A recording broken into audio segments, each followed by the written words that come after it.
দোলার বাঙালিয়ান রান্নাঘরে নিয়ে চলে আসলাম ফুলকো ফুলকো লুচির সাথে মিষ্টি কুমড়ার তরকারি।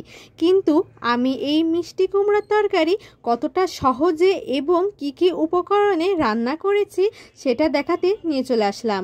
প্রথমে মিষ্টি কুমড়োটা সুন্দর করে ছোট ছোট করে কেটে নিয়েছিলাম এবং পরিষ্কার করে ধুয়ে নিয়েছিলাম। কড়াইতে নিয়ে নিয়েছি সয়াবিন তেল এবং নিয়ে নিচ্ছি পাঁচফোড়ন, তেজপাতা আর শুকনা মরিচ আর কাঁচা মরিচ। এখন এক এক করে মিষ্টি কুমড়াগুলো দিয়ে নিলাম। এখন নিয়ে নিচ্ছি স্বাদ মতন লবণ এবং পরিমাণ মতন 1 চামচ হলুদ। নাড়াচাড়া করে নিচ্ছি। মশলাগুলো মিষ্টি কুমড়োর গায়ে লাগিয়ে নিচ্ছি। দেখুন কতটা সুন্দরভাবে মিষ্টি কুমড়োর গায়ে মশলাগুলো লাগিয়ে নিচ্ছি। মিষ্টি কুমড়াগুলো সিদ্ধ হয়ে গেলে আমি নামিয়ে নিচ্ছি।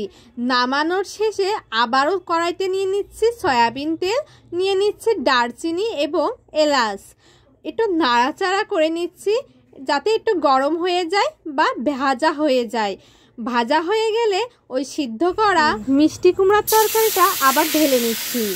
দেখুন আমি কতটা সহজেই কিন্তু মিষ্টি কুমড়াটা রান্না করছি এবং অল্প উপকরণেই কিন্তু মিষ্টি কুমড়া রান্না হয়ে গেল।